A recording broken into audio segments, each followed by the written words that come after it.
Добро утро од Собраниски брифинг. Гостин ова утро во овој дел од утрински брифинг е господинот пратеник Љупчо Принџов. Тој е член на Комисијата за политички систем и односи меѓу заедниците, каде што денеска ќе се одржи јавна расправа за предлог законот за преиспитување на факти и докази во судски постапки. Ова ќе ни биде главната тема, но секако со него ќе поразговараме и за други теми актуелни овде во Собранието. Добро утро, Принџов. Добро утро, поздрав до сите ваши гледачи. Благодарам. Денеска ќе се одржи јавна расправа во Комисијата за политички систем и односи меѓу заедниците. Кој се тука денеска ќе ги вкрсти своите аргументи за и против за закон со кој ќе може да се повторуваат судските постапки? Добро, најнапред би сакал да истакнам тоа дека јас како личност, како пратеник не ги гледам овие дебати на за и против. Зошто? Затоа што сметам дека на било која тема, кога вие ќе имате јавна расправа во која што ќе дојдат експерти на таа тема, секогаш можете нешто да научите повеќе со цел да имате еден подобар закон, доколку тој закон би поминел на крајот на денот. Што се однесува до денешниот ден, на јавната расправа ќе учествуваат покрај нас пратениците. Тука се поканети професорот Калајџиев Гордан, тука се професорот Борче Давидковски, понатаму ќе биде професорката Гордана Лажетик од правниот факултет, ќе биде Маргарита Цаца Николова, која што беше судија во Страсбур, потоа ќе биде адвокатот Томи Мекиновски, Панче Тошковски, Ружица Николовски, уште 20 други експерти, адвокати, професори кои што ќе дебатираат на таа тема, бидејќи да бидеме искрени, темата е многу актуелна, затоа што судскиот систем во државата, за голема жал на сите нас граѓаните, бидејќи ние сме прво граѓани, потоа имаме соодветна професија, е многу на стаклени нозе, едноставно се помалку и помалку имаме доверба и во судството и во обвинителството во државата, и тоа не го зборува само опозицијата, тоа го зборуваат и колеги пратеници од власта, тоа го зборуваат и релевантни меѓународни институции кои што за жал од година во година оценуваат се понегативно и понегативно на темата правосудство. Така беше и на последниот извештај. Јас сум прв мандат пратеник, се сеќавам дека метата есен дојде и комесарот за проширување господинот Вархеј, кој што лично ни го донесе во Собранието, секој од нас ни поделија извештај од страна на Европската унија, и таму вели дека во државата нема пора која што не е корумпирана.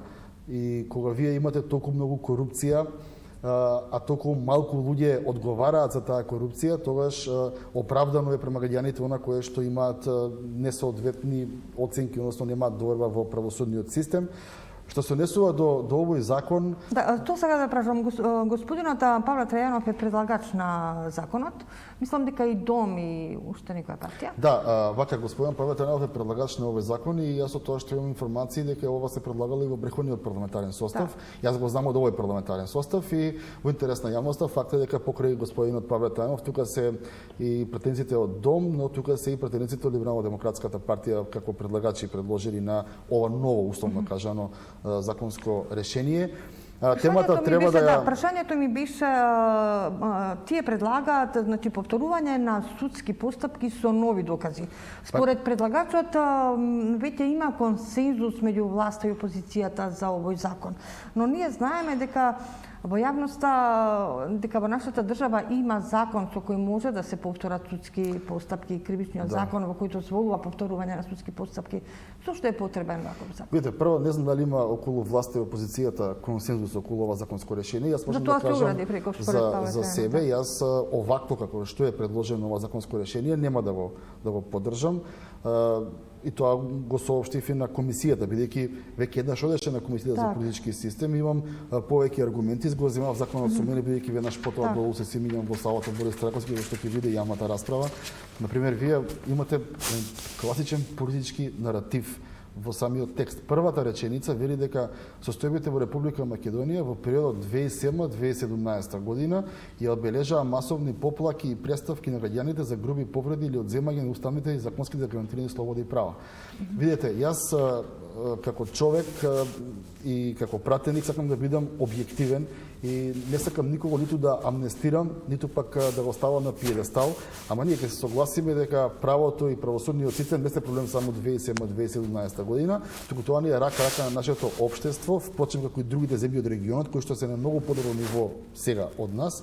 Ние имаме сериозен проблем со овие работи уште од 90-те години па до денешен. Затоа така го почнав и одговорот на вашето прашање дека ние сега имаме луѓе кои што се бесправно осудени. Тоа не се само оние случаи кои што ги знае јавноста, кои што вие новинарите ги елаборирате, ги обработувате, туку имаме многу граѓани кои што немајки пари да платат соодветен адвокат, немајки како се вели соодветни познавање од правото, да знаат кои им се дворени правни лекови. Едноставно, кај нас во Република Македонија имам чувство лично и од она што го разговарам со пријатели, со граѓани, е тоа дека доколку вие немате соодветно дебел нов паричник во джебот, вие не можете да добиете случај. Ние знаеме дека оние луѓе кои што се честни и поштени и тешко имаат дебел паричник во 2021 година во Република Македонија и не би сакал како пратеник да застанам позади било каков предлог во кој што само оние кои што имаат повеќе средства ќе бидат привилегирани во судниците, ќе имаат најдобри адвокати, а оние кои што не ги знаат работите се неинформирани, бидејќи не секој е должен да следи политика, право и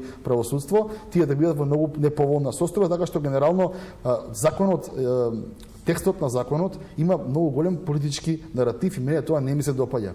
Јас се залагам за тргање на политиката од судството и тргање на судството од политиката. И кога мислам на судството, тука мислам и на обвинителство, на цел правосуден систем, бидејќи ние, земете го и правобранителот. Ние имавме 16 години правобранител во државата кој што беше министер од редовите на ДУИ, сега имаме правобранител во државата кој што беше шпицен кандидат за премиер од редовите на ДУИ. И кажете ми еден граѓанин во оваа држава кој што ќе смета дека тој ќе биде објективен кога некој член на ДУИ ќе дојде да го брани или да го напаѓа. Ве молам, значи мораме да се научиме во оваа држава. Еве 30 години поминаа, се менуваат и генерации на политичари, на граѓани и така натаму. Право и политика се антагонисти, тие не може да се одат заедно. Независно колку вас ви треба во моментот некој судија или ние не можеме во државата имаме политичари начело со премиерот Заев кој што се фали на избори со определени судски одлуки и притоа никој од судот не се буни како тоа ти сега како политичар одиш по митинзи и зборуваш за нашите судски одлуки. Тоа во една демократија не дозволено и мислам дека ние пред да разговараме за овој закон прво треба да го видиме кој ни е вредносниот систем на нас политичарите, судиите и обвинителите и потоа да разговараме. И ако имаме време да ми дозволите, еве, например, што исто така е многу општо напишано, затоа сметам дека ова му е на колегата Павле Трајанов, идејата е вредна за се разговара и јас ќе разговарам таа идеја и сега после ова интервју ќе идам доле да разговарам на оваа идеја, но мислам дека законот е многу паушално напишан, без правна тежина, со цел да се има определен пиар према граѓаните на терен, бидејќи знаеме дека паралелно со случувањата со овој закон, со други закони кои се во собранието, тој има некој независен став во страна Социјалдемократскиот сојуз и со таа групација ќе одат заедно на локални избори и мислам дека ова е една од темите со кои што ќе пробаат да се доближат до граѓаните. Јас охрабрувам решенија за граѓаните, а не пира за граѓаните. Зошто го велам ова? Член 2, дозволете ми, член 2 вели вака: сите кривични и други судски постапки чии одлуки се донесени спротивно на принципот на владење на правото и почитување на општо прифатените норми на меѓународно право, со неправилна примена на правото и со селективна, пристрасна и неточна оценка за фактите и доказите, ќе се повторат. И сега не кажува како ќе се повторат. Кој е тој што ќе процени дали некој судски процес течел овака или онака. Ниту се предлага комисија, ниту се предлага... Според Трајанов, пона што го јас разговарам со него... Правото нема ниту... Правото и судството е во... Повторно се повторува, судовите повторно ги повторуваат судските постапки. Ама како ги повторуваат? Кои судски постапки ги повторуваат? Ама не вели тука се нови докази. Вели дека секој кој што смета дека е бесправно осуден, дека ќе може да го повтори делото. И сега прашувам вака, дека ниту има анализа направена и амнистија или не се бара амнистија или помилување, туку на некој начин рехабилитација на неправедно осудените во дел од судските постапки. Слушнавме дека ВМРО ДПМН во јавноста веќе побара преиспитување, повторување на судската постапка за 27 април. Дали овие учесници во 27 април ќе бидат рехабилитирани со овој закон? Не знам, вака како што е законот направен, значи тие од 27 април како што знам од вас медиумите, имаат веќе прибавено нивните правни тимови адвокати имаат нови докази прибавено. Така и тоа е лидерот на ВМРО да друг помене закон, потоци дека по друг закон. Овој закон не предвидува ниту еден правен механизам како на кој начин ова ќе се направи. Имаме политички наратив во општите одредби од законот, политички наратив, класичен политички наратив, а при тоа таму не пишува анализа. Толку и толку суди имаме во државата, толку и толку предмети имаме во државата. Очекуваме по овој основ да има уште толку плюс предмети. Дали тие суди ќе можат тие предмети да ги работат? Значи ова е многу длабока работа, затоа кажав вака. Да, ова идеја е вредна да се разговара, длабински да се навлезе. Добро е што еминентни професори и искусни адвокати ќе бидат денес присутни во собранието, бидејќи ние сме се што знаеме пратениците, да ги собереме искуствата и да почнеме на општа дебата во јавноста на оваа тема, бидејќи правосудството ни е рак рана. Ама таа општа дебата не мора да значи дека не знам, политичките антагонисти секојдневни ќе мора да се разидат. Не, јас мислам дека ние мора да седнеме и власт и опозиција и да видиме оваа идеја како да ја преточиме во реалност, ама во да не биде таа фиктивна реалност, туку да биде навистина издржана и поздравена од страна на нашите меѓународни партнери со цел да дадеме сигурност ке било кој граѓанин дека во Република Македонија конечно ќе почне да има правосуден систем, бидејќи да не се лажеме, се погледнеме во очи од 90-та година до ден денешен ние имаме несоодветен јавно обвинителски и судски систем во оваа држава, а и правобранител би кажав зашто сметам дека така, на политичарите и судиите, обвинителите околу повторувањето на судските постапки некако се поделја. Судството, судската пила кажа дека на некој начин со ваква одлука ќе се врши притисок, политички притисок врз судиите и тоа во време кога Македонија очекува почеток на преговорите со ЕУ. Јас се согласувам, јас не сметам дека како може да се надмине оваа разлика меѓу политичарите и судската фила? Јас кога бев во преходното интервју дека кога го правевме пред неколку месеци, јас кажав дека на Република Македонија час поскоро е потребна нова политичка номенклатура која што ќе биде растеретена од омразата и по секоја цена да бидеш на спротивната страна од твојот политички противник. Така го мислам, истото го повторувам и сега и сметам дека кога се работи за овакви работи, кога се работи за правни работи, кога се работи за правосудство, ние мораме да како политичари бидеме само катализатори на овие сите процеси и ги забрзаме процесите во рамки на собранието на државата, а клучните работи, клучните постулати и начините на кои што се ова треба да се реши, треба да дојдат од фелата која што е. А фелата тоа да разбира суди, обвинители во пензија, актуелни пред пензија, млади, адвокати и така натаму, кои што ќе го протечат своето искуство и знаење, како и помладите својата желба за докажување во еден соодветен систем кој што ќе биде поздравен и од ВМРО-ДПМН, и од ГРОМ, и од Социјалистичка партија, и од СДСМ, и од меѓународните партнери. И ако ние така размислуваме, ние мора да сватиме оваа држава дека кога се за право, правда, надворешна политика, безбедност, здравство, образование, нема тука политика. Политика ние можеме да тераме, барем јас така се однесувам во собранието на, не знам, на даночната политика, на задолжувањата,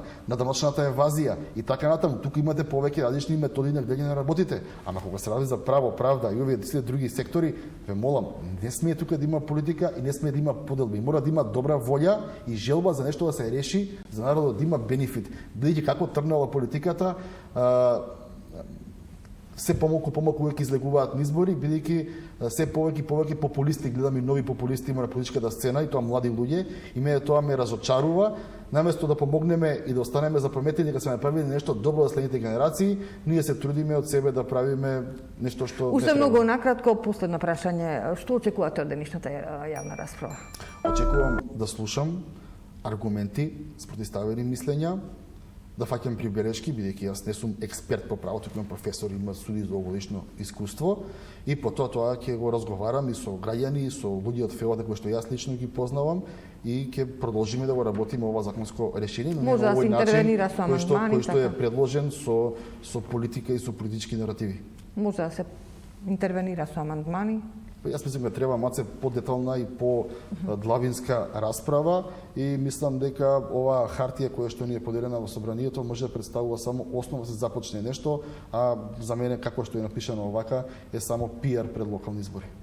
Господине Принџов, многу ви благодарам за разговорот. Благодарам за поканата. Студиова беше нашиот разговор со пратеникот од ГРОМ Љупчо Принџов.